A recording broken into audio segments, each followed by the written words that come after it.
Hey everyone, welcome to episode 64 of the Ginger and the Beard podcast. I'm AJ, aka The Ginger. And I'm Reese, aka The Beard.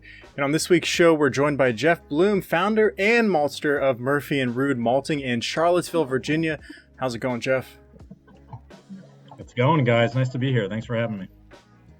Absolutely, man. We're so happy to have you on. We're on a tear right now with guest episodes, and we're stoked that Kevin from Random Row put us in touch. Kevin really gave us the hookup, man. And we're excited to learn more about local malts. So just to dive right in, man, can you tell us a little bit about Murphy and Rude? A little bit about Murphy and Rude. So we opened our doors early 2018. It was conceptualized mainly in my basement. In 2013, I had a very long conversation about distilling, actually, with a buddy of mine. I was pitching a property to him. At the time, I thought he was opening a distillery, and he decided not to. And upon finding out why, we really started moving towards the conversation, moved towards the supply chain, and the fact that he found many more opportunities within the supply chain area of distilling, and the fact that he perhaps didn't have the chops to open a distillery at the time. And I went home after those few beers. I went digging around and just trying to figure out more about the Virginia supply chain, and assuming that at the time there was probably 125 craft breweries in Virginia, and assuming that there was maybe 5-10 maltsters around Virginia, and came to find out that there really were none, and it was an entirely untapped supply chain. And so I was shocked. All the volume at the pace that craft beer was expanding at the time, I was just really surprised at the fact that everybody was still using the same stuff. And the curiosity got the best of me. I dug into the agriculture, which is really what hooked me into this line of work, and really finding out more about the farming of small grains, the variety selection, the specs and the quality that demanded, that malting quality demanded, and here we are. So I maybe 2 months later, I found myself in my basement with a 150-pound batch-sized malt house with a newborn, wondering why I was turning grain at 3 a.m. And it turned into an obsession, mostly around how we could localize the supply chain around here. Agronomics had really picked up through the work of Virginia Tech and their small grain breeding program. Not only them, but NC State, Penn State, Michigan State, Ohio State, Cornell. And so we were bringing over varieties of 2-row, because at the time we were just really malting 6-row thoroughbred, and it was kind of a take it or leave it type scenario. And all of a sudden we were having our first 2-row malting variety, Endeavor, passing through test plots and successfully. And even though that variety didn't end up working out in the end, we're sitting here now with 4 malting quality varieties that can grow in Virginia. We've got the first Virginia Tech bred 2-row malting quality barley bred for Virginia going into foundation seed this year. I mean, this is major progress over the last 5 years. And so really it turned the ability to diversify your supply chain within craft beer in Virginia completely on its head. And the opportunities and the potential is endless here, and I couldn't be happier to be a part of it. Okay, so you threw a lot of information at us just now. I want to real quick, because we had like a setup of questions, but I want to ask real quick. So Virginia's up and coming, and it feels like you're helping to drive that. Is there another state out there that you guys are striving to be more like them? Reach that kind of economic standpoint, the agronomics you mentioned. I'm not really 100% sure what that is. Is there a state that you're just trying to, not really mimic, but, reach that kind of end goal? Yeah, I mean, I would say states like Colorado, states like like California, for instance, that are really prioritizing the agriculture within the boundaries of their state, that they are then leveraging to really differentiate and diversify their own craft beer market. And so I think as a mid-Atlantic state, 5 years ago, people would say this is not really a grain growing region. You guys can make as much beer as you want, but you're going to have to find your ingredients elsewhere. And that's just not the case anymore. And so I do hope that Virginia, along, with North Carolina and others, I think, are the craft beer scene and the craft beer footprint is there. We just have to turn it into really thinking about more where our beer is made, and what's going into it. Yeah, I think a great point there is it just really seems like Virginia is just like kind of the whole like craft beer market's just kind of like exploding right now. And it's amazing. I live in downtown Leesburg, and in walking distance from my house, I have, between 5 and 10 different breweries that I can walk to. Some of them actually have your malt there, Crooked Run being, one of them. Yeah. That really just comes to my mind because, I love that place. But yeah, so I think what, the fact that you saw an opportunity and you just kind of pounced on it, and it just sounded like, I don't know. I want to ask why, why did you switch out of, corporate, development, which, AJ did some research and, we kind of found that out. We were curious, like why did you want to switch to beer? No, it's a very fair question. I mean, I very much enjoyed that paycheck. I mean, I was, had crossed my year of government contract, and I was in a corporate growth division within a pretty quickly expanding government contracting company. And really where the transition came from is that being in corporate growth, I was essentially a capture and bid management manager. And so we would chase government contracts. I was chasing government contracts for a living. And, unbeknownst to many people, winning those contracts can take years. I mean, positioning yourself and defining value and differentiating and coming up with solutions that match the problem, and,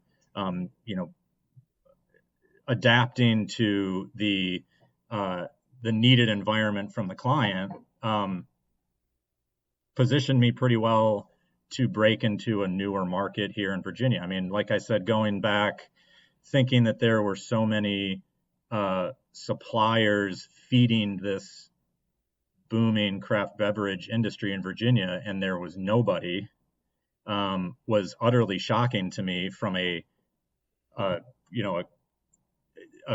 bid and capture perspective, where I've spent years going through opportunities of do we have the potential to win this work, and there was you wait for an opening, and that was my opening, and so I started teaching myself how to do this, and very closely, certainly became a member and very closely followed the craft Maltsters Guild, and Dave Thomas put out the Craft Maltsters Handbook, which was incredibly useful to me in teaching myself how to literally watch grain grow for a living, and figuring out what to do right and what to do wrong, and how to dial in equipment and what mattered and maybe was a little bit more forgiving. And so that whole piece of kind of the corporate background and realizing what it really took to make a business sustainable, but then also to stand on your own, is what led me to think that I could maybe stand on my own with Murphy and Rude Malting. And you probably like beer a little bit too, right? Yeah, I do. It was funny. Very early on when we first opened the Malt House, NPR, I was lucky enough to be focused on with NPR, and the host had, I guess, misheard me, saying that, I was not very interested in beer in college, but now I am, in my afterlife. And I think I got 50 texts from my college guys going like, who did you lie to in this interview? And so, yeah, I mean, I enjoyed my beer. It wasn't a lot of craft beer, I'll be honest. I mean, I like to brag that my first craft beer was a Sammy Smith Nut Brown Ale. Cool. Unfortunately, that was before college, and so that still wet the whistle in terms of what the difference in high quality crafted beer can offer outside of your typical pounded beer in college. And so I did have a taste for it. I knew that there was potential with the craft beer movement. I mean, obviously I came into this long after craft beer had truly been established, not only as a demographic and not so much a trend, but I think I knew we had something to lend to the industry here, and I can only hope I'm delivering on it.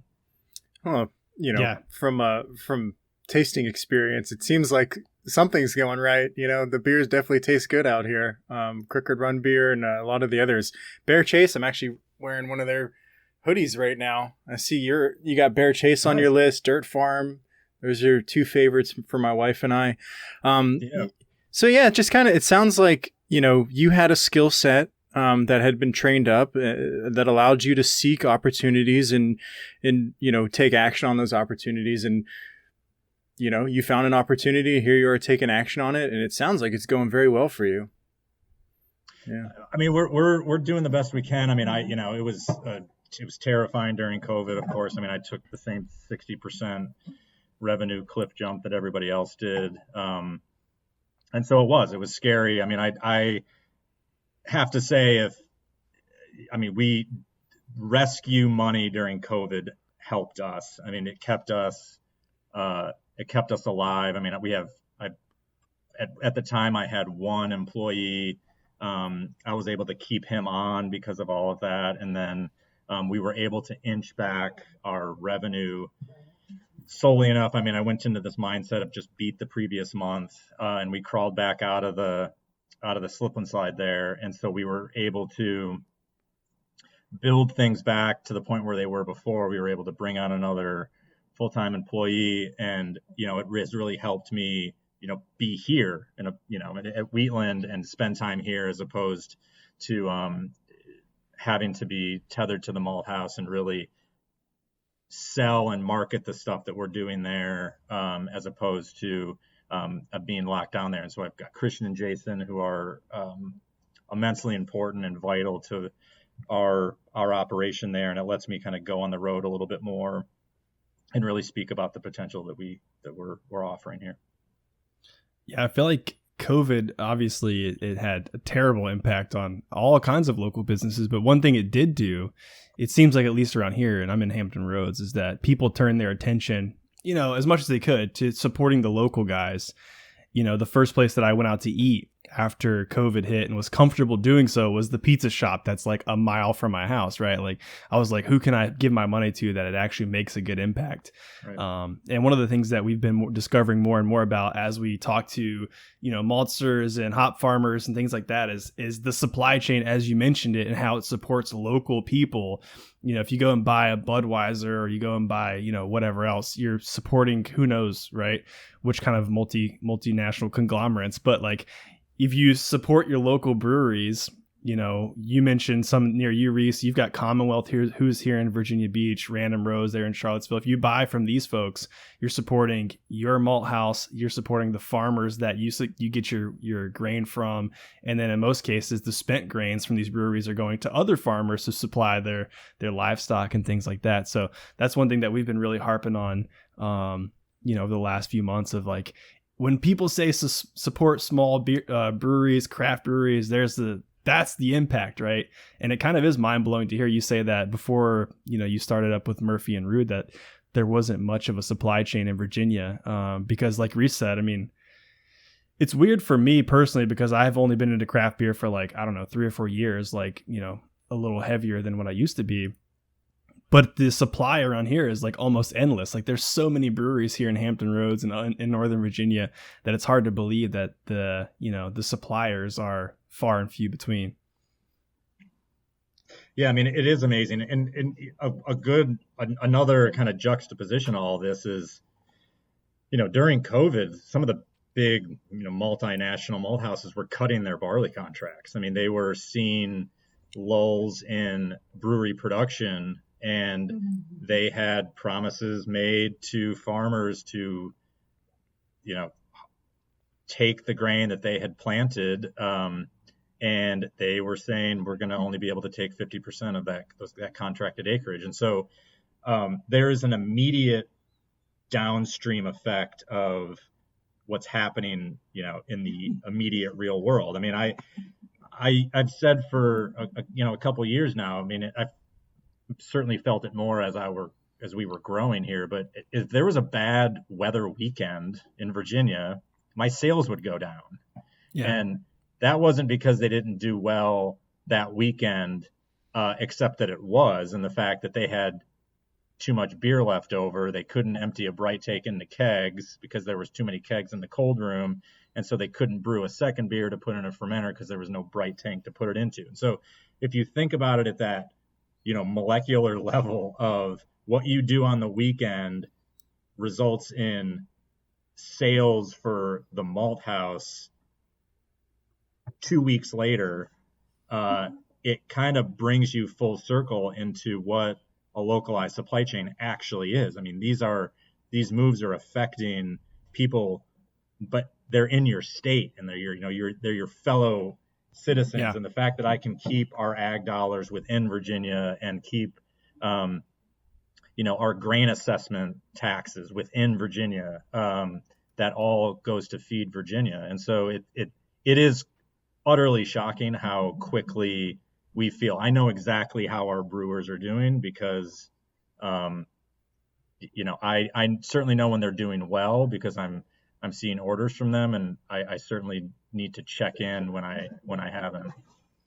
Yeah. Yeah, and then we were looking at your website before we hopped on, and I love some of the farmer spotlights that you guys do in those videos. And I'm having a hard time remembering the name of those right now, but it's pretty cool to. I think Dan Brand was one of them. Yeah. Yeah, I think that was it. It was the older gentleman with the plaid shirt. Anyways, it was just really cool to watch him. I guess he's in Christiansburg, right? And I went to school in Radford, so I was like, man, I've probably driven past his farm, like who knows how many times. No, I believe it. But it's super cool, man. And I think it really does mean a lot, to, again, buying beer. The first beer I bought after the well, I never really stopped buying beer, let's be real. But I was trying as hard as I could to buy from local breweries just for that reason. But and I mean, here's another great example. I mean, we all do. I mean, when I say we, I suppose the craft beer industry. I mean, we all do collaborations to try to further build those linkages. I mean, Field and Vine here, 2020 with Wheatland Spring. I mean, this is a close relationship with Walsh Family Wine. I mean, I think it's 0.7 miles down the road from Wheatland Spring, and they have seen an uptick in wine drinkers coming to Wheatland Spring to drink their beer because there is a symbiotic similarity with this beer to what they're used to seeing, and it ties these vines within agriculture together to realize that they can overlap and stand on their own in really unique, intricate, important ways. And I think this is how the whole canvas kind of gets built together. How do you feel about like the wine market? I don't know if I want to say like versus the craft beer market right now, because Virginia is like historically known for its wine, right? Like that's always been a Virginia thing.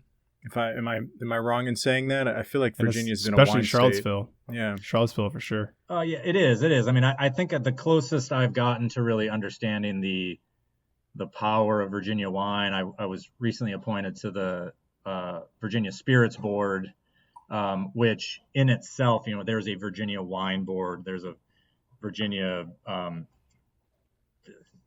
dairy board. I mean, there's all of these kind of sub industries are trying to figure out a way to sustainably and self-sufficiently market themselves to get people to pay attention to what is next door to them. And so Virginia wine is a powerful industry. I mean, and I mean powerful not so much in their sway, but their ability to organize and really self-market themselves and group together in a way that they can convey kind of like a team effort going forward, and allows them to put themselves, in the limelight where otherwise other, general kind of, I call them kind of commodity level producers kind of bogart the marketing ad space and really are the ones that are always in our eyeballs. And to be able to really see that more often, I mean, I think it is a rep thing. Like you've got to have enough repetitions of being in front of people's faces for them to really bite into what you're selling, and it be memorable and be something that they want to really kind of put in the back of their bucket list. And so in that regard, I definitely Virginia Spirits has, I think, a fairly long way to go and bringing themselves kind of above board to the Kentucky, the Kentucky bourbon pressure alone. And so it's a tall mountain, I will say, and certainly figuring out how to fund that kind of stuff sustainably. I mean, typically these are, self-tax type situations. This where is the only one I can think of right now. Yeah. Catoctin Creek. I mean, these guys are right down the road from Wheatland. Bonnie, you guys have, when's the Catoctin barrel aged thing come out? It's not a barley wine. I think it might be a barley wine, but I don't even know what he's talking about. And just so the listeners know, we're joined by really good though. We're joined by Miss Bonnie Branding. Hello, Bonnie. So I mean, this is the thing. I mean, they recently put a beer into Catoctin Creek barrels to celebrate the neighborhood. I mean, quite literally. And so this kind of stuff is what brings communities closer together in the fact that they have a you're on video,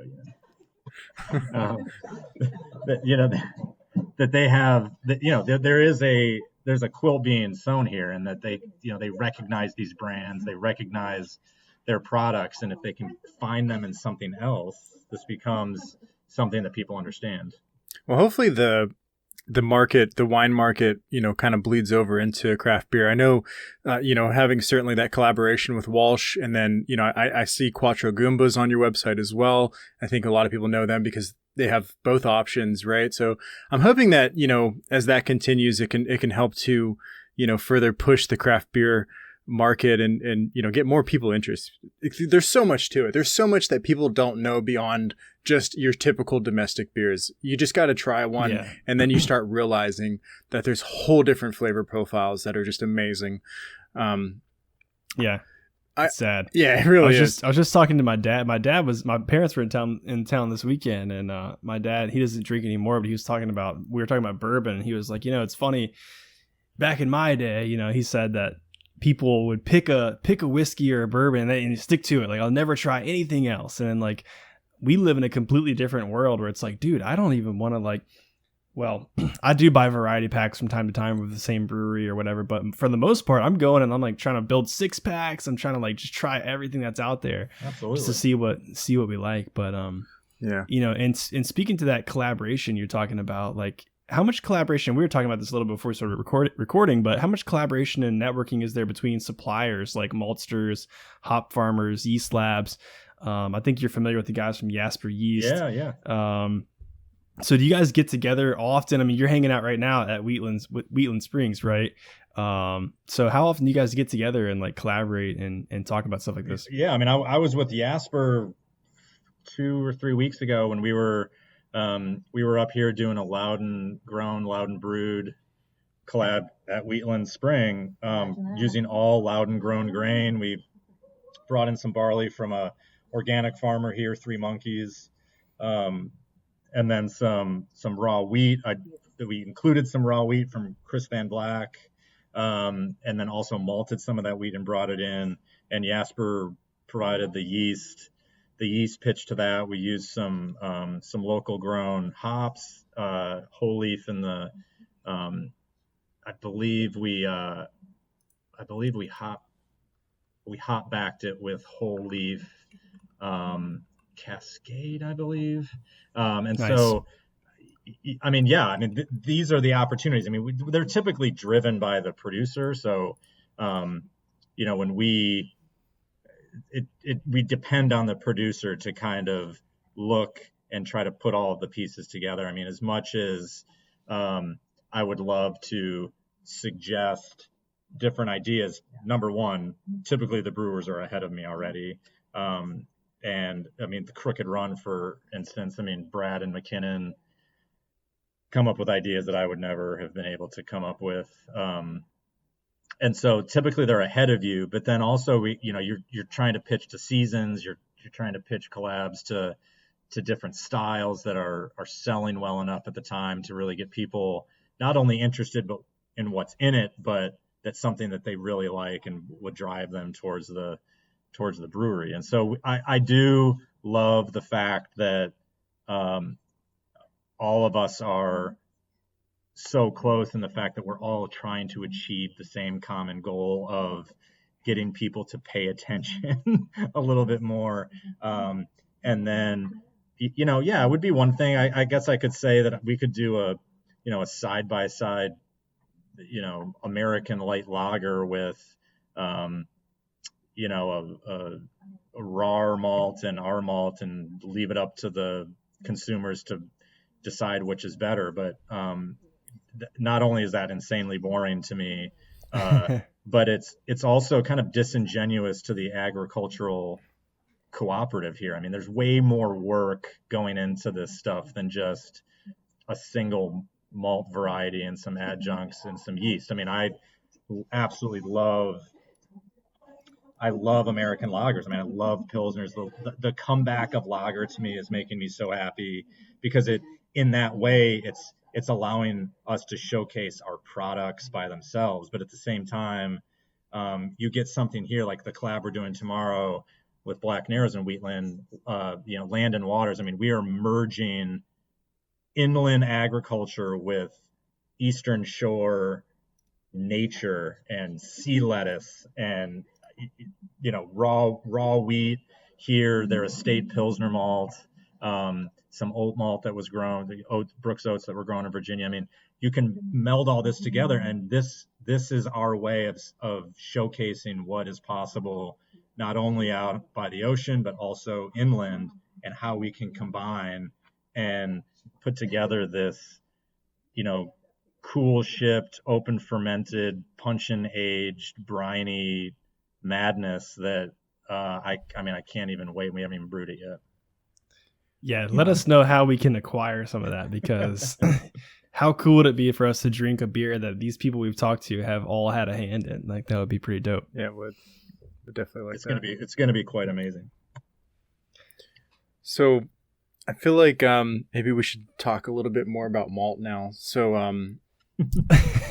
real quick, looking at your website, we saw a lot of different malts listed there, some interesting naming conventions that we don't really understand. So we just kind of wanted to real quick, if you could explain to us, like, what's the difference between like a Munich 9 and a Munich 15?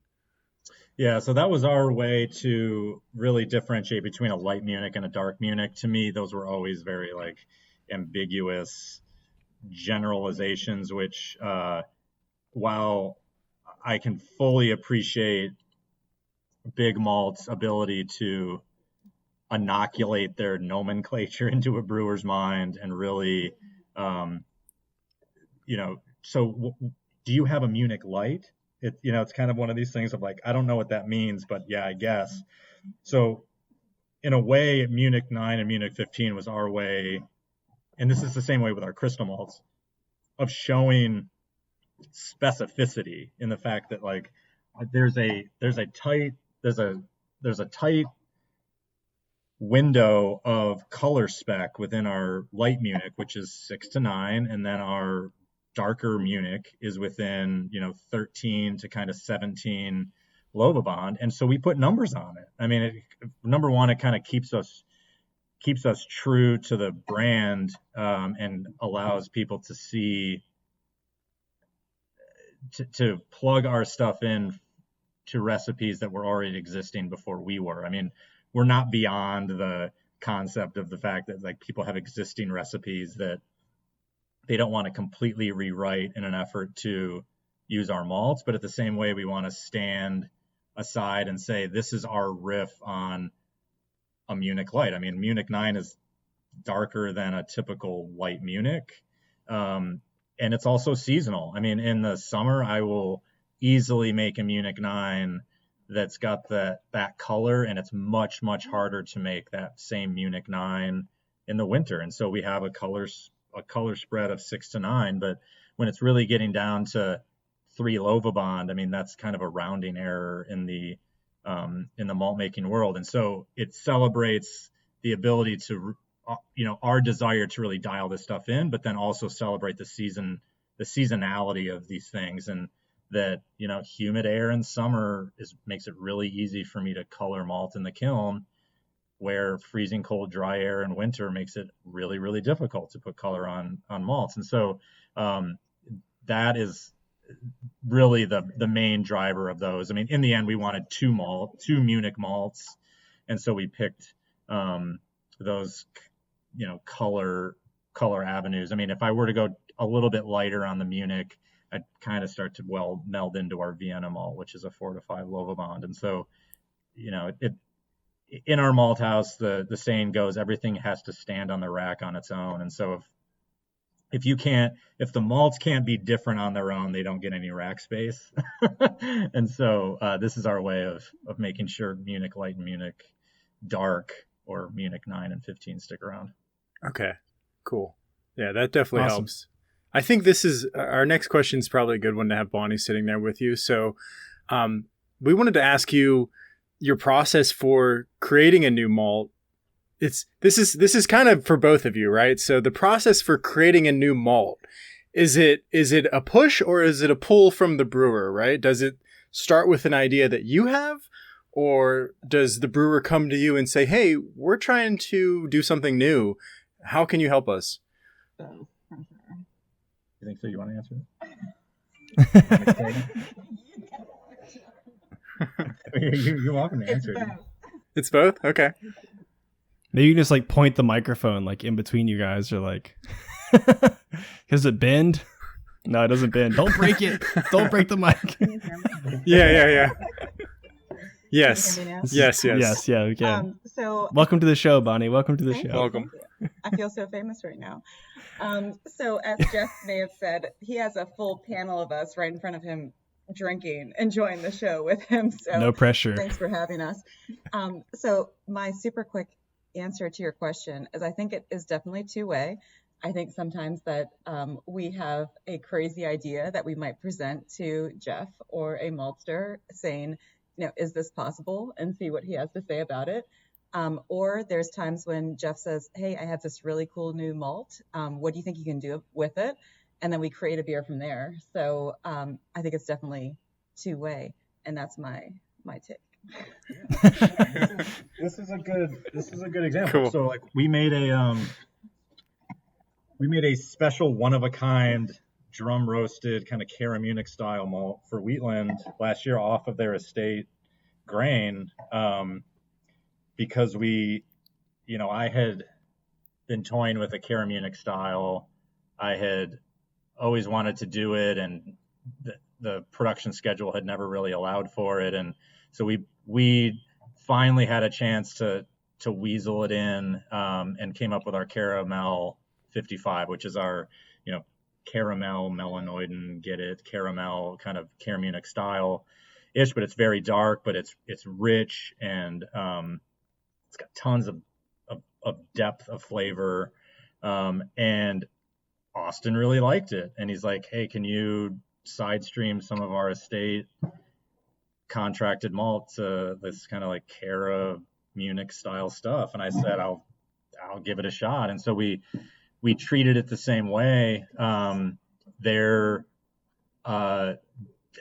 that grain was grown on their farm versus the grain we were pulling from the northern neck at the time. And so it's 10 Lovabond, a little darker. He wanted a little bit more kind of ruby color to it. And so we were able to darken it up a little bit. And I just tasted a little. He's got just a little bit left in a bag here. I mean, it's still just a really banging specialty malt, and the small scale that we can offer allows us to do that kind of stuff. I mean, you can't do that at a major malt house that's running, 4-ton drum roaster batches. I can squeeze out a kind of an experimental batch at 150 pounds. Our drum roaster max is out at 400 pounds. And so it's running often, but it allows us, number one, to experiment, number two, make mistakes, which is a prerequisite of experimentation. And so we screw up all the time.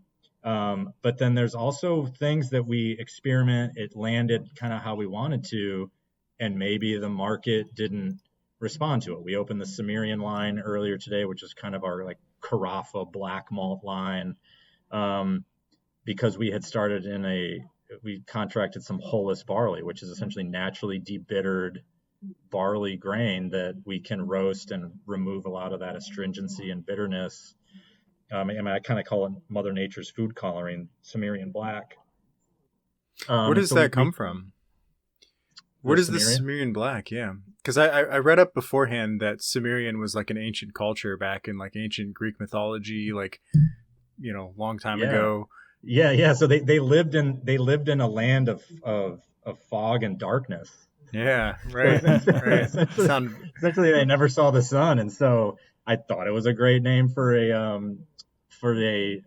black malt line. What we came to find out is that, and we probably knew this going in, but Carafa malts are kind of a palate topper. When you're ordering from BSG or CMG, you're like, I'm 4 bags short on my skid order. I want to get as many bags of malt in on my $150 flat rate shipping. Just throw 4 bags of Carafa on there. I'll use it eventually.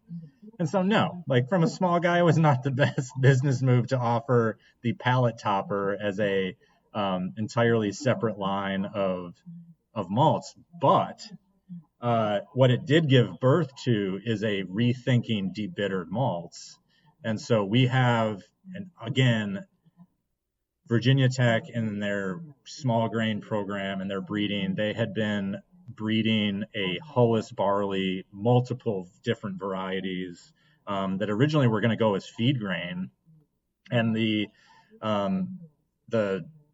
poultry industry didn't really pick up on it as much, and I found value in that, and the fact that rather than bringing in standard 2-row barley and mechanically purling it or debittering it or removing the hull, let's just let Mother Nature take care of it, and I get de-hulled barley in a 2-ton bag.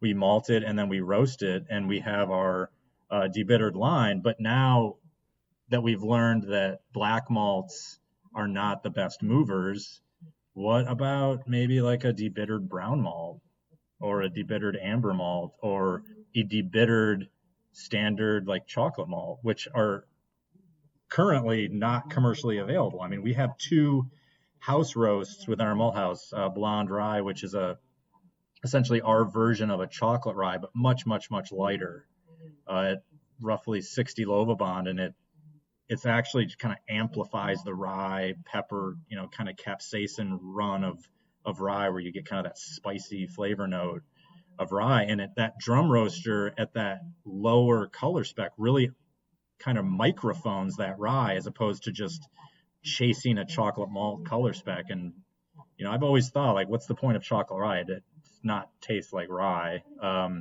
So, there's 5 other chocolate malts you could source. Why bother? And so we decided that had value, and we really do think it does. It's great in Baltic porters, an awesome edge, like, small grain bill addition to like a Irish red, alt beers, stouts. It's endless. But then we also have it's called Belgian Amber. I've never liked amber malt. It's not popular for a reason. It honestly doesn't really taste that great. But I decided one day that what if we tried to produce an amber malt off of like a melanoidin forward standard malt, like a Vienna or a Munich. And so I put Vienna in the roaster and roasted it to an amber spec, and everything changed. It was no longer your quintessential amber malt, but it was really like a dark aromatic. Like it really played well for like Belgian strongs or anywhere where you're like spicing a beer, but you need a malt backbone to remain present. It stands up, but it also gets out of the way. So it's still there, but it doesn't overpower.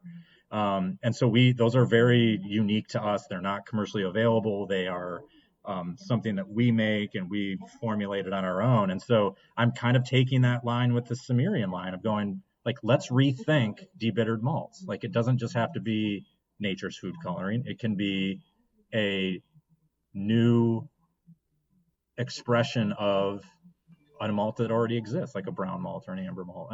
Biscuit, I don't know. I think biscuit malts are great, and our biscuit malt is phenomenal. So I think there are places that don't need to be touched and that do need to be kind of examined, but that's where we do. And so to answer your question around like, is it market driven or is it my own creativity? I look for opportunities to offer something that perhaps that gives you the best of different worlds. And so a lot of people love brown malts for their historical relevance, or the fact that, like diastatic brown malt, which is really just malt that was accidentally lit on fire back in the 1800s.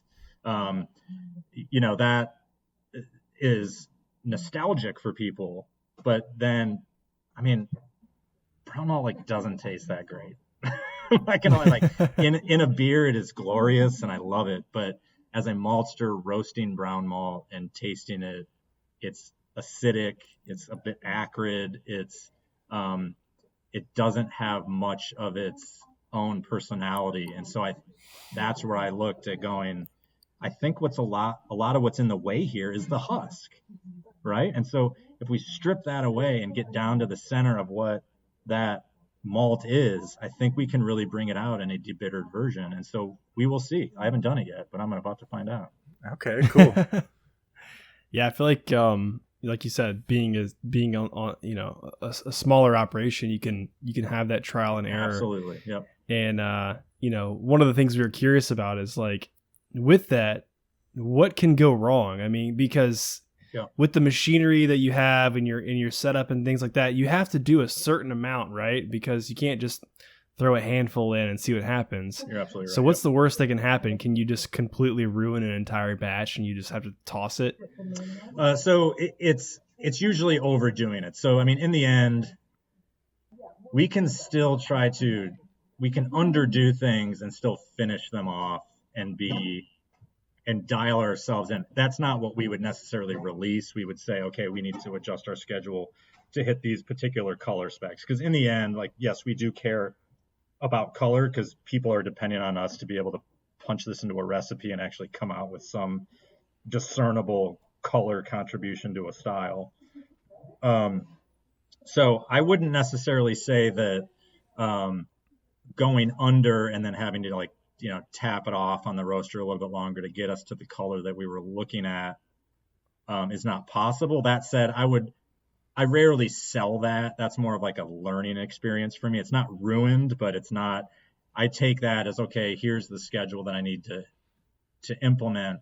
How can I get to the same endpoint, but then play with it a little bit on the way up to it? And so that's where we play with, ramp time. So or ramp rates. So ramp times, like get to a certain temperature over an hour, or ramp rates, go 5 degrees every 2 minutes. And so we can play around with that kind of stuff. And in our drum roasting program, we play a lot with, because we don't have sprayers in our drum roaster. And so it's kind of like a handicap, except it taught me a lot of patience, like layering flavors on, bringing the drum up to heat, letting it color, letting it cool down. It's kind of the same way how you season in between adds in a saute pan. You're kind of just layering flavor on.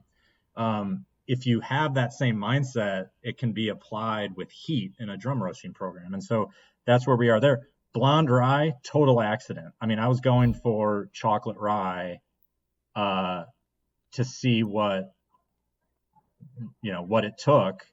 And I pulled that stuff out of the drum roaster and I'm like, well, this is too light. So I guess we got to adjust the schedule. And then I tasted it and it was amazing. I was with happy accident. Yeah. It's like Bob Ross, happy accidents. Happy accidents. I was with Jeff Shawland at Deschutes, who is down in Roanoke, the small little pilot tap room all there. I still hope building out their major production brewery, but and I mean, he witnessed the success of an experimentation. I mean, I reached into the drum and I was like, well, this isn't right, and tasted it and said, I am not doing one more thing to this. Like, dump it out and bag it.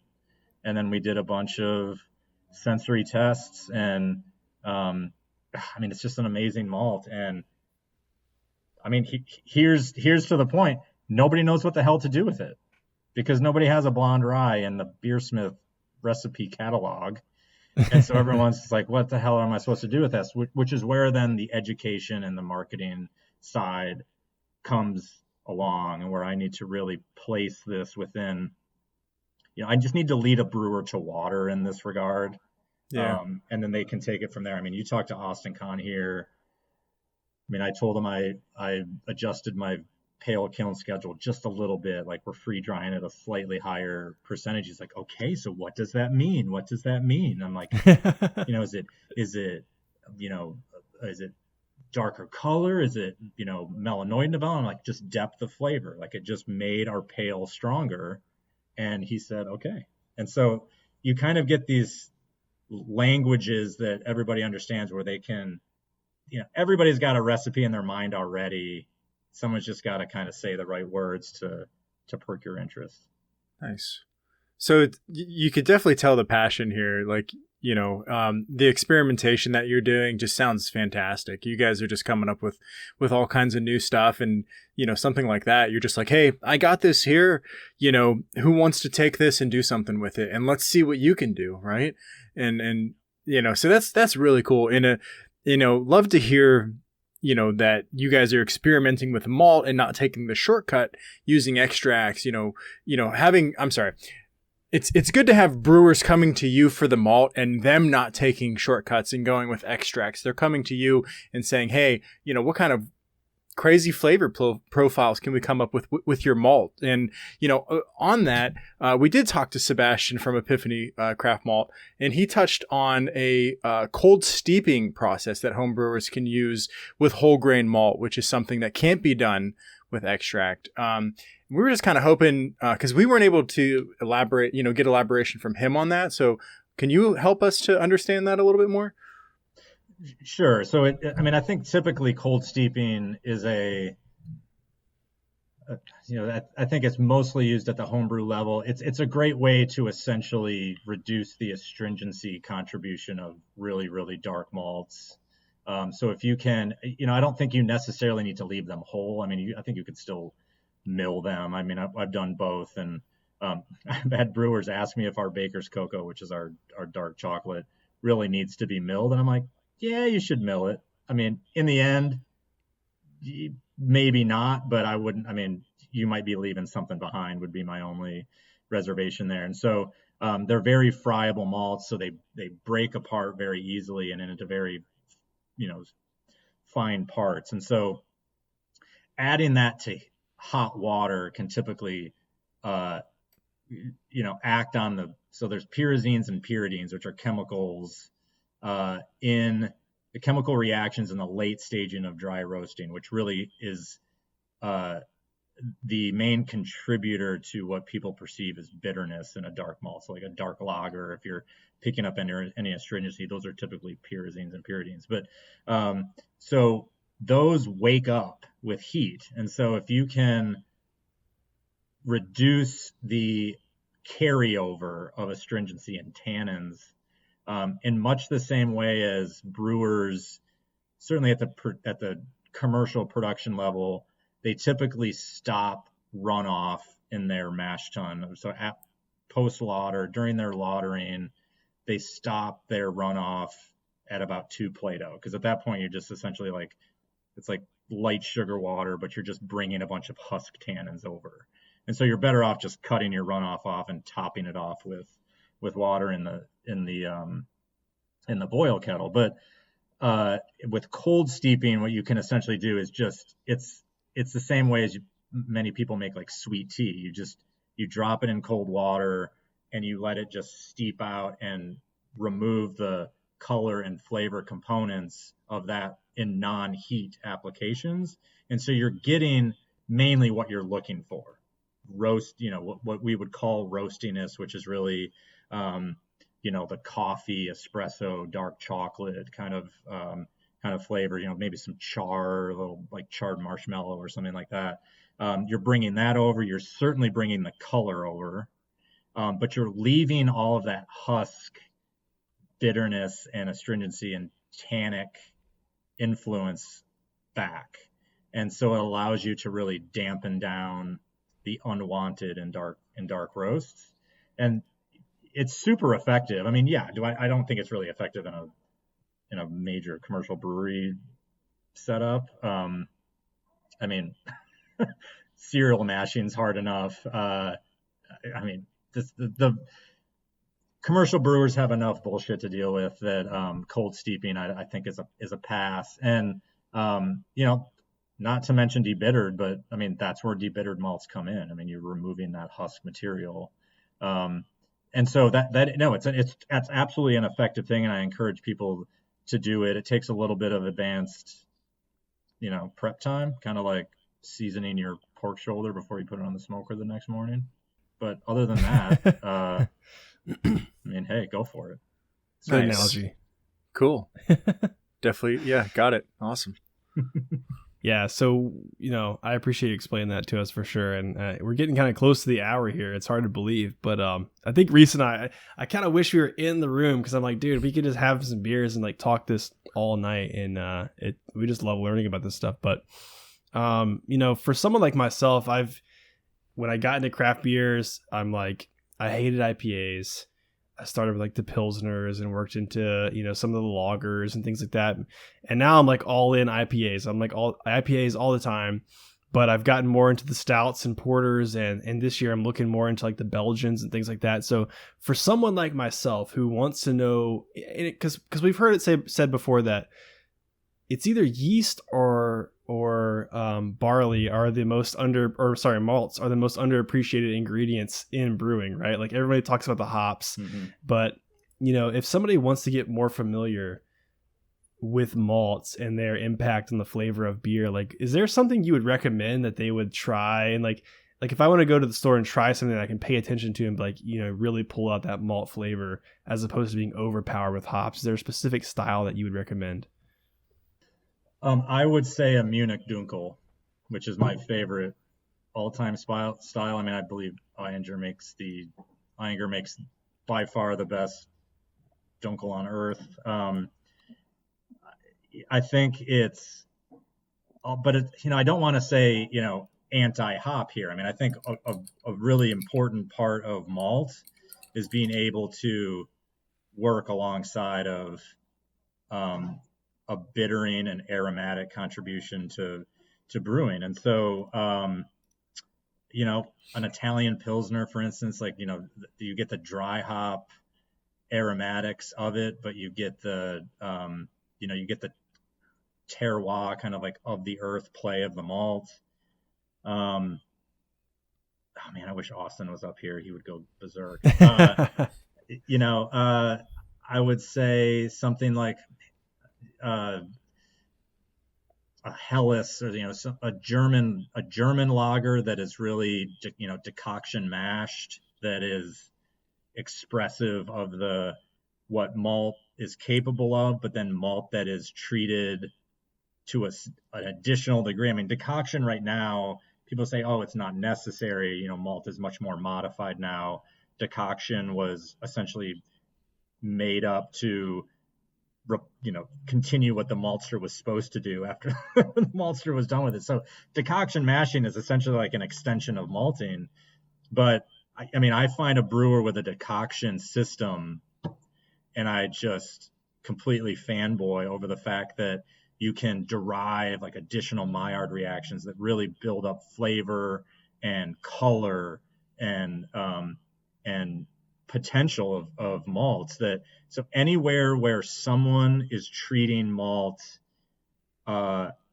more than they necessarily need to, let's put it that way. So anyone who is using any like alternative grains, for instance, like a spelt or like a triticale or buckwheat, certain things like that they're grain focused, so you know that they are paying attention to that sort of thing.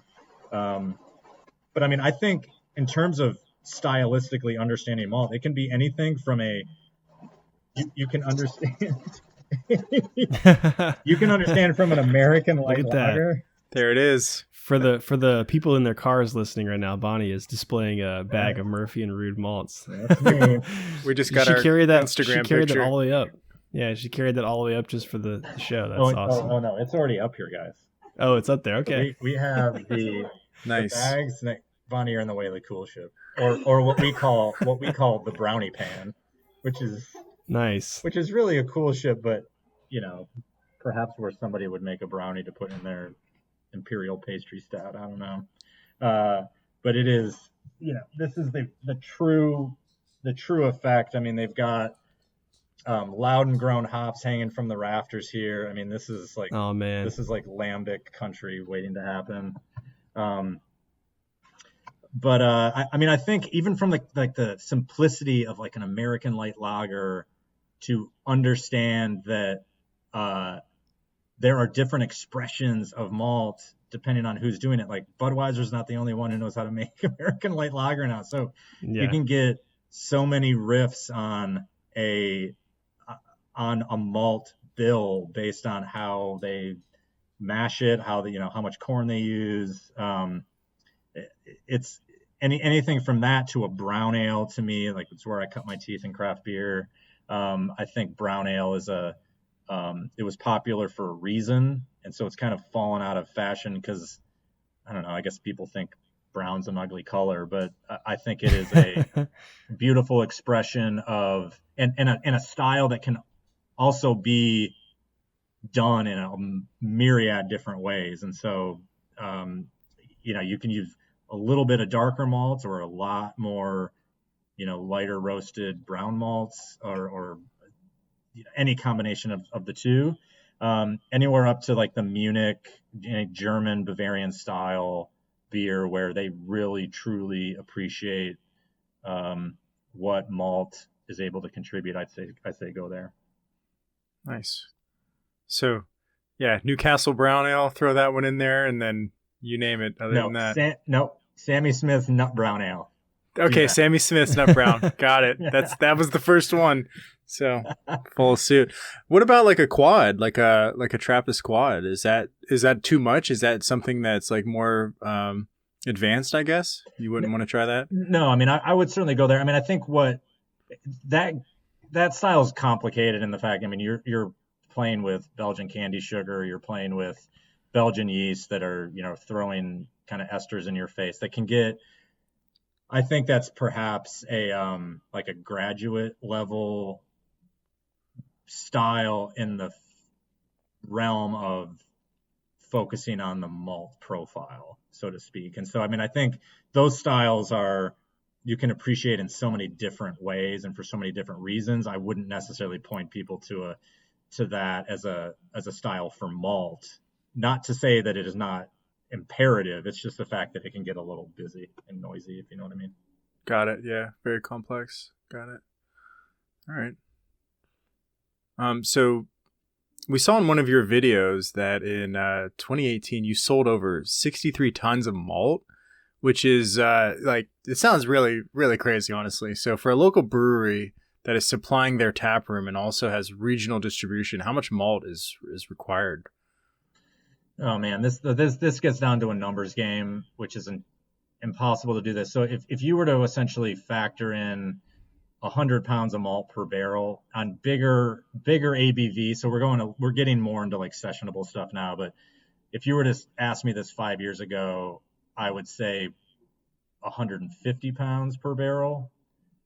If you take that to your brewery's annual production, so I mean, you can never determine. I mean, they could have a certain size brew house with, a bazillion fermenters, or a small malt house, or a big brew house with 2 fermenters. I mean, the barrelage annual would be completely different. But so if you just do the 100 pounds per barrel calculation, you'll get there.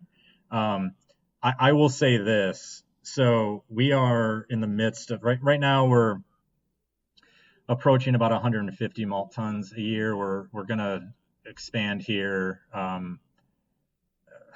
much needed, and potentially quadruple our capacity to almost 400 malt tons per year. So there's a 20% weight loss between 100 pounds of raw grain going in the steep tank is 80 pounds of malt coming out of the kiln.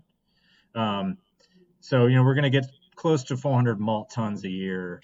Vireman malts that in a single batch. Oh, wow. Yeah. So, crap. I mean, you have to think about the standpoint of, it takes me right now, it would take me more than 2 years to produce what a multinational malting company makes in 1 week. Whoa. Okay. Wow. Yeah. And That's so, insane. this is where economy of scale comes in. And then the issue of like, why is your malt not, 32 cents a pound in my silo like Canada Malting is? Well, I buy my grain for 25 cents a pound. Yeah. Right. And so, we're paying bushel prices to our farmers that are twice as much, if not more, than what major malt houses are doing, which is like the last thing I'm going to do is negotiate with my grain grower. And that is a inconsequential cost of goods sold component. I mean, this is really mainly utilities and labor. Grain cost is not what is crushing us here. But if you think about the fact of like spreading your daily costs over 5 tons versus 400 tons, I mean, I don't need to do the math for you, but right. Needless to say that you are much more price competitive. And so for what's hardest for us is the fact that we are essentially in a commodity market, and we are the flour in your chocolate chip cookies. What's going to make you change the flour as opposed to the chocolate chips or any other input into your chocolate chip cookies? And so the only way you can really do that is, number one, for me to make really good malts, and then for you to try them. And then you just decide which one you like more. And then in the end, if you like the cookies more with my malt, don't look now, but like we're talking maybe like, I don't know, 20 cents a pint. So, I mean, I don't know, raise your price 50 cents and keep a quarter. Like this argument's beyond me in terms of, I really realize that beer is a margin business, but in a world where we're spending $50 per pound on Citra hops, I mean, it's not necessarily that the money's not there. I think that the market needs to pay attention, and malt needs to be a priority. I mean, that's the fact of the matter. I mean, and yes, I believe a customer of mine in a previous episode by the name of Kevin McElroy from Random Row said, I hope my local maltster doesn't hear this, but malt is malt is malt. And I would say it is Oh, 100% not. And Oh no. and Kevin, don't look now. See, I did my homework, fellas. Like Shots fired. I listen to podcasts before I do them, and I will say to Kevin, I think you know deep down in your dreams that they're not the same, and I appreciate you regardless. Oh man, I That's feel a awesome. joint episode coming on. Oh yeah. Well, that dovetails perfectly into that. Any last thing we wanted to ask you about before we close this out, and we just again appreciate your time coming on and hanging out with us, and for bringing your friends, man. This has been so fun. But on your website, it's you have this thing called Mill Fresh, and I'm curious if this is a term that you've coined yourself, or if it's something that's widely regarded. But essentially, it talks about what you just said, where it's why choose local, freshly produced malts over something you can get cheaper that happens to ship from across the country or from a different country or whatever. So can you just give us some insight into that, and then we'll close this out? Yeah, no, I mean, it is a term coined by us. I mean, this is COVID central. We need to really amplify our message here. And I work really closely with Emily Hutto of Radcraft, out in Colorado, and she's just a PR marketing mastermind. And I had come to her. We were going to put some ads in Craft Beer and Brewing. We had been awarded one of their post-COVID grants for ad space in their magazine, and we had won one of the bigger awards. And I'd been sitting on this Mill Fresh concept for ages, and I just didn't really know how to pull the trigger. And when I won that award, I called Emily and I said, I have this idea. There's nobody else on this planet that could deliver it better than you, and I think we finally have a platform to do it. And so we launched Mill Fresh, and one of the taglines on Mill Fresh is choose the malt less traveled, and that is Emily Hutto at her essence. Really coming through messaging wise of saying, this is a campaign around conscious sourcing. And I'm not saying conscious sourcing around the humane treatment of, in coffee and in chocolate, where you're dealing with human rights issues. We're talking about non-robotic, this automatic kind of habitual ordering that craft beer is doing, because malt's that thing that just goes into beer and makes the fermentable sugars. And that's the big thing is, do we get to go to hop selection this year? And it's kind of this auto robot reorder on BSG or CMG. And we need to get everyone away from this unthoughtful way of ordering. The second highest volume ingredient next to water in your beer should not be an auto reorder on your supplier account. And so we wanted people to, Mill Fresh is a way of us asking industry, asking consumers, asking anybody out there, just, do you think you are taking advantage of the freshest ingredients? Whether you're a brewer, are you ordering the freshest ingredients?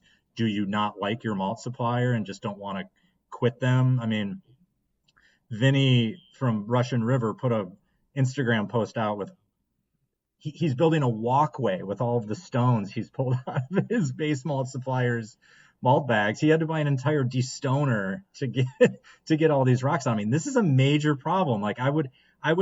He should have kicked this malt supplier to the curb years ago. But it's really thinking about, do you like what you are using? Is it the freshest that you could possibly have? And I'm not necessarily saying, is your base malt 3 weeks to 8 weeks old? We're not putting a time stamp on this stuff. It is more about, number one, how far did this stuff travel? How long has it been on its way to you?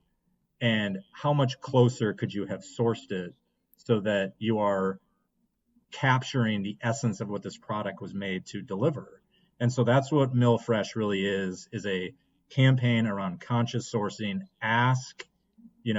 Look at, breweries these days are putting malt bags all around their mill. I mean, if you're seeing the same, European, God, I mean, there's malts coming in from halfway around the world at this point. Is that why? Let's just ask Right. why. And so, Right. it doesn't need to travel that far anymore. And it is also a question around, are you supporting the supply chain around you in a way that's also going to make your beer better? Yep. Yeah. Perfect. Dude, let us know how we can get involved, man. Like we're here for it. I mean, we frequent our local breweries all the time, so let us know how we can support. Well, I mean, here's two quick ways. Number one, from a homebrew perspective, 8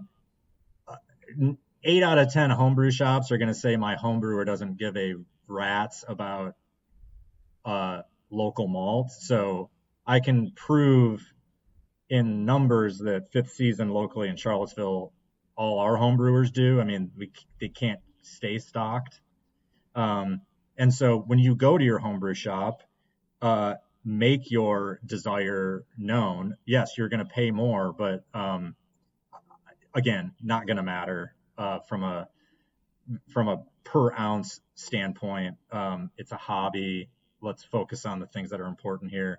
Second of all, pay attention to menus. I mean, you come out here to Wheatland Spring. I mean, my face is on the can for Black Narrow's Scotch Ale. I mean, these guys really, not only do they use it, but they make it known. So if your brewery is only listing the hops, ask them about the malts and ask them about their full ingredient perspective and their philosophy around sourcing. And if you don't like it, go find someone that you do like. And there's so many breweries now. Boston Beer started this. They put caramel malt on their freaking bottleneck label with Boston Beer, and so, with their standard Boston lager. And so, Vossen, places like this that are listing what malts they use, what hops they use, what yeast they use. Like, this is the stuff that matters. They're making a concerted effort to put this stuff on these labels. Pay attention to it. Let them know you appreciate it. And the ones that aren't, say, hey, I'm paying attention. Yeah. It's like credits at the end of a movie. Give you respect, Absolutely. So that's awesome. So we're going to wrap this up. We just want to know real quick, you've mentioned a couple collaborations, and you kind of given us what the future is going to be. Growth really is in the future. What's on the horizon besides that for Murphy and Rude? Any other big projects or anything you want to shout out before we close this out? Man, we were just working, and I got to say to anybody that's listening to this that uses our malts, I mean, we are back ordered fairly significantly right now. We're dealing with a lot of out of stocks. We are doing our absolute best. I mean, in the end, yes, I probably make too many malts, but I can't help myself. We also opened as a specialty malt house, so I had underestimated the attraction to our base malts. But craft malt does not have. It's not necessarily a percentage game. It doesn't. Even if you use it at 5% of your grist bill, doesn't mean it doesn't matter. And so if you can integrate, we built our malt house for you to be able to weave us in however it best meets your business goals and your financials and your need to, hit your margins and make money. I mean, breweries are no good to a maltster if they're not in business. And so we absolutely understand that philosophy, but we built our malt house to be highly capable and build a diverse portfolio of malts. And so use us where it makes the most sense, not just to get, 100% this or, a specialty release this one time a year. Moving all of your specialty malts to us, for instance, would be a massive help. 3-Notch here locally at home in Charlottesville, that moved all of their specialty malts to us and all of their flagships, major distribution, everything from No Veto brown ale to Biggie S'mores. I mean, I love it. Yeah, it's just amazing. I mean, those are all of our chocolate malts. And so, They're coming to Virginia Beach too. Yeah, can't wait. Absolutely, this summer. Absolutely. And so, I mean, these are major breweries. I mean, Hardywood included, like major breweries also stepping up. And so, like, this is not a like, oh, this is for the little guys and the niche breweries. And so, I think capacity for us is a major issue. We started small. We started modestly. This is always in the plan. This is awesome news that we can act on the plan. Just be patient. Cool. Hang with us. It won't be much longer. And then Awesome. if anybody owes me money, you can just find my number.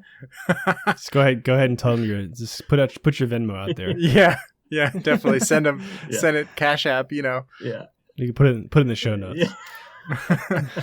All right, guys. So this has been super great. Thank you so much.